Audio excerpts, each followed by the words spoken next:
Alhamdulillah alladzi hadana li hada wa ma kunna linahtadiya laula an hadana Allah. Asyhadu an la ilaha illallah wahdahu la syarika lah wa asyhadu anna sayyidana Muhammadan abduhu wa rasuluh. Allahumma salli wa sallim ala sayyidina Muhammad wa ala alihi wa sahbihi ajma'in. Fa ya ibadallah usikum wa nafsi bi taqwallahi faqad fazal muttaqun. Ma'asyiral muslimin sidang Jumat rahimakumullah. Alhamdulillah, puji syukur kehadiran Allah Subhanahu wa taala pada hari ini kita semua mendapatkan karunia nikmat. Allah masih sayang kepada kita. Allah masih melindungi kita. Allah masih perhatian kepada kita. Mari sama-sama kita perhatian kepada Allah Subhanahu wa taala dengan mengingat yang diberikan kepada kita kewajiban untuk senantiasa memperbaiki diri, mendekatkan diri, menjalankan perintah Allah Subhanahu wa taala dan menjauhi larangan-larangannya. Allah memberikan dua perkara dalam kehidupan dunia ini, ada perintah dan ada larangan. Allah menyuruh menjauhi larangan karena sesungguhnya Allah merahasiakan di balik larangan itu.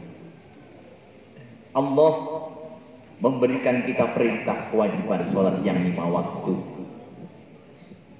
Allah menjelaskan dengan jelas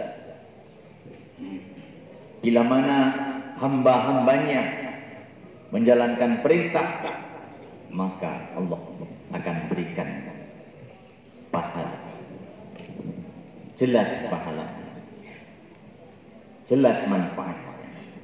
Tapi larangan-larangan Allah tidak jelaskan kecuali hanya ancaman di neraka dan siksa.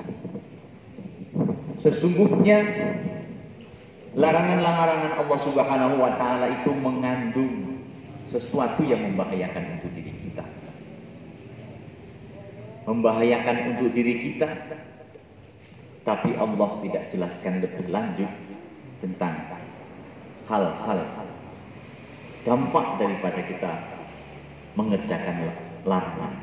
Kalau kita melanggar larangan, itu seolah-olah di dunia akan aman, padahal sesungguhnya tidak. Allah memberikan suatu larangan, itu ada dampak. Mengotori diri, merusak diri adalah sesuatu yang pada akhirnya kita akan menjadi golongan orang-orang yang rusak. Rusak diri kita karena sesungguhnya kita sendiri yang merusak. Melebihi dari sesungguhnya apa yang ada dalam diri kita. Makan karena kita merasa nikmat, lezat, maka kita melebihi kapasitas yang ada dalam perut kita. Kalau dalam perut kita ini kapasitasnya lebih, mau kemana? Sudah masuk dalam perut, mau keluar belum waktunya, belum diproses, maka menjadi penyakit. Pada akhirnya penumpukan itu yang membuat badan kita rusak, organ tubuh kita rusak. Menggunakan mata melebihi dan tidak pernah diistirahatkan, maka kapasitas kita, mata kita punya kapasitas. Kalau dia melebihi kapasitas, maka dia akan rusak. Badan kita yang lain, kaki kita, tangan kita, telinga kita, mendengarkan musik melebihi kapasitas, akhirnya rusak. Hadirin Jamaah sidang rahimakumullah. Sehat pada kalau sekarang sungai menjadi tempat membuang sampah. Kita tidak berani lagi mandi di sungai karena kita tahu bahwa di situ banyak penyakit dan kuman. Pun demikian kehidupan. Maka Allah memberikan tugas di muka. Hablum minallah, beribadah kepada Allah Subhanahu wa taala, mendekatkan diri kepada Allah Subhanahu wa taala, membangun diri kita kepada Allah Subhanahu wa taala, terus mendekatkan dan mencari pahala di sisi Allah Subhanahu wa taala. Tapi kehidupan kita tidak lepas dari alam. Karena kita hidup di dunia ini. Bertebaran di alam, bertetangga, menjalin hubungan, berdagang, menjalin hubungan dengan manusia satu dengan manusia yang lain. Apa yang kita perbuat itu akan kembali kepada diri kita sendiri. Maka Allah melarang hidup kita ini untuk berbuat kerusakan. Wala tabghil fasadatil ardh. Innallaha yuhibbul mufsidin. Allah melarang berbuat kerusakan bumi, kerusakan diri, kerusakan lingkungan. Maka siapa merusak dirinya, merusak lingkungan sama dengan merusak dirinya. Kalau dia di lingkungan tidak baik, maka dia akan dikucilkan. Kalau dia diundang tidak pernah datang, maka suatu saat dia tidak akan didatangin, walaupun tidak ada yang menyuruh. Ini adalah hukum alam. Pernah terjadi. Karena itu adalah kekuasaan Allah. Pernah kita lihat. Itu adalah kekuasaan Allah. Pernah kita lihat. Itu adalah kekuasaan Allah. Pernah kita rasakan. Karena itu adalah kekuasaan Allah. Hadirin sidang Jumat rahimakumullah. Mari kita terus memperbaiki diri. Semakin bertambah umur, semakin kita memperbaiki diri untuk bekal menghadap Allah Subhanahu wa taala. Karena kita yakin suatu saat kita akan dipanggil oleh Allah Subhanahu wa taala. Bukan dengan daftar urut panggilan Allah Subhanahu wa taala, itu adalah daftar cabut. Kalau Allah berkehendak, maka kita akan dipanggil secara mendadak. Sudah banyak contoh kita temui, tapi kenapa kita juga tidak mau merubah diri? Banyak keinginan, kenapa juga kita tidak lakukan?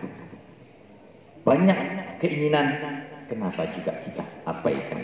Sidang Jumat rahimakumullah. Negara ini memiliki suatu lagu yang di situ ada kalimat, bangunlah jiwanya, bangunlah badan. Membangun rumah tangga juga harus dari jiwa. Membangun anak-anak yang berakhlak juga harus dari jiwa. Banyak orang tua yang tidak tahu jiwa anak kita kemana, berjiwa seperti apa. Tapi lebih banyak orang tua membangun anak dengan yang dia lihat, sarana, bukan jiwa. Kalau orang tua memahami tentang karakter anak dari jiwa, maka dia akan menjadi anak-anak yang penurut dan mudah tumbuh. Banyak anak-anak melawan kepada orang tua karena orang tua tidak memahami jiwa. Maka Wakiruddin Supratman menyebutkan dalam lagu, bangunlah jiwa, baru kemudian membangun badan, membangun karakter anak dari jiwa. Kita jiwai anak-anak, memang darah kita bangun badan, bukan kita balik bangun badannya baru bangun jiwa. Terkadang banyak membangun badan, sarana diberikan, tapi jiwanya tidak pernah dibangun, maka dia akan menjadi orang yang gelisah. Di kemudian hari itu bisa stres, bisa depresi. Karena apa? Jiwanya haus terhadap siraman-siraman kasih sayang orang tua kepada anak. Orang tua jarang yang bisa dekat kepada anak dalam hal jiwa. Orang tua, anak jarang dekat kepada orang tua dalam hal jiwa. Banyak anak yang hanya memeras orang tua selagi masih ada. Kan apa? Tidak dibangun dari jiwa. Kita tidak memahami jiwa anak. Tetapi orang tua banyak lebih memahami dari badan dan perkembangannya terlihat. Nggak punya ini diberikan. Tapi kebutuhan jiwa anak jarang. Itulah maka sekarang ini banyak rumah sakit jiwa dipenuhi. Di Bandung ini banyak rumah sakit jiwa di masa Covid ini dipenuhi. Rumah sakit jiwa di Bandung ini penuh usia. Kenapa? Semenjak anak ini daring, kemudian anak tidak bisa terbimbing oleh orang tua, ia pada akhirnya mengalami kegelisahan jiwa. Sidang Jumat rahimakumullah. Allah Subhanahu wa taala dalam surat Al-Fajr menyebutkan, "Ala bidzikrillah tatma'innul qulub." Berzikir, mengajak anak untuk selalu berzikir. Sehabis sholat dibimbing untuk berzikir, mendekatkan diri kepada Allah. Pada akhirnya akan menemukan kenikmatan berzikir. Dibimbing ke arah zikir. Karena janji Allah Subhanahu wa taala, "Ala bidzikrillah tatma'innul qulub," akan melemaskan hati. Dengan senantiasa berzikir kepada Allah Subhanahu wa taala, dibimbing kepada zikir kepada Allah Subhanahu wa taala, maka anak itu akan mudah menerima nasihat, menerima suatu ucapan, dan anak itu akan mudah mendapatkan hidayah dari Allah Subhanahu wa taala. Sidang Jumat rahimakumullah. Jangan sampai kita mengalami suatu beban jiwa yang orang lain tidak bisa merasakan, tapi kita merasakan. Beban jiwa dari anak-anak, beban jiwa dari kehidupan ekonomi, beban jiwa dari mengurus suatu urusan yang membuat kita itu jauh dari Allah Subhanahu wa taala. Mudah-mudahan kita semua menjadi orang yang senantiasa dilindungi oleh Allah Subhanahu wa taala, mendapatkan arahan dan bimbingan, mendapatkan petunjuk dari Allah Subhanahu wa taala, karena kita senantiasa menjalankan perintah-perintah Allah dan menjauhi larangan-larangan Allah Subhanahu wa taala. Dengan demikian, sebagaimana hadis Rasul sallallahu alaihi wasallam yang diriwayatkan oleh Mu'adz bin Jabal, qala Rasul sallallahu alaihi wasallam, an Mu'adz bin Jabal, qala Rasul sallallahu alaihi wasallam, "Man habba ila Allah wa rasulih faqad ahabban." Barang siapa yang ingin dekat kepada Allah dan kepada Rasul sallallahu alaihi wasallam, maka Allah akan dekat. Maka Rasul akan dekat. Walaupun kita ribuan tahun tidak pernah melihat bagaimana wajah Rasul. Allah akan menjadi penolong semua persoalan kehidupan kita kalau kita mendekat kepada Allah Subhanahu wa taala. Bukan sekedar pura-pura, tapi sungguh-sungguh membutuhkan pertolongan Allah Subhanahu wa taala, maka juga Allah akan sungguh-sungguh menjadi penolong bagi kita semua. Mudah-mudahan sabda Rasul ini bisa mewarnai dalam kehidupan kita. Setiap sesuatu kita kembalikan kepada Allah Subhanahu wa taala, sehingga Allah itu akan cinta kepada kita, Allah itu akan melindungi kita, Allah itu akan senantiasa perhatian kepada kita, karena kita setiap saat perhatian kepada Allah Subhanahu wa taala. Sebaliknya, kalau kita tidak pernah perhatian kepada Allah Subhanahu wa taala, maka Allah akan abaikan. Sampai kita mampus, kita tidak akan ditolong oleh Allah Subhanahu wa taala, sebagaimana firman Allah, laknatullah. Allah akan benci dan Allah akan membiarkan dan Allah akan menghina. Jangankan di akhirat, di dunia akan diberikan cicipan siksa oleh Allah Subhanahu wa taala. Mudah-mudahan kita dijauhkan dari hal-hal yang demikian. A'udzu billahi minasy syaithanir rajim. Bismillahirrahmanirrahim.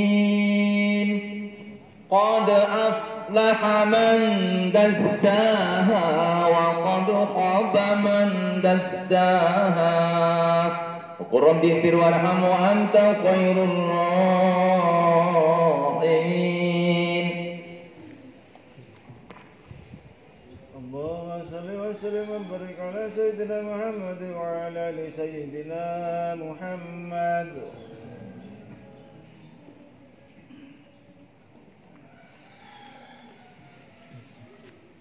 الحمد لله القوي سلطان والوادي برهان والمبسوط في الوجود كرامه وإنسانه. أشهد أن لا إله إلا الله وحده لا شريك له، وأشهد أن سيدنا محمدا عبده ورسوله. اللهم صل وسلم على سيدنا محمد وعلى آله وأصحابه أجمعين. فيا عباد الله، أوصيكم ونفسي بتقوى الله فقد فاز المتقون. إن الله وملائكته يصلون على النبي يا أيها الذين آمنوا صلوا عليه وسلموا تسليما. اللهم صل وسلم على سيدنا محمد وعلى آل سيدنا محمد والتابعين له بإحسان إلى يوم الدين. اللهم اغفر للمسلمين والمسلمات والمؤمنين والمؤمنات الأحياء منهم والأموات، إنك سميع قريب مجيب دعوات قاضي الحاجات. اللهم صل وسلم على سيدنا محمد وعلى آله وأصحابه أجمعين. اللهم انصر أمة سيدنا محمد، اللهم اصلح أمة سيدنا محمد، اللهم فرج أمة سيدنا محمد. يا الله يا رحمن يا رحيم يا مليك يا قدوس يا سلام يا مؤمن يا مهيمن يا عزيز يا جبار يا متكبر يا khaliq. Jadikan kami semua ya Allah orang-orang yang ahli ibadah. Keluarga kami semua Engkau jadikan keluarga yang sakinah mawaddah warahmah. Engkau jadikan anak-anak kami semua anak-anak yang saleh salihah, anak-anak yang bagus akhlaknya, anak-anak yang mulia budi pekertinya, anak-anak yang telah mampu mengangkat derajat kedua orang tuanya. Ya Rabb ya Bar ya Musawwir ya Ghaffar, ampuni dosa-dosa kami ya Allah. Ampuni dosa kedua orang tua kami yang membesarkan kami, yang menyayangi kami ya Allah.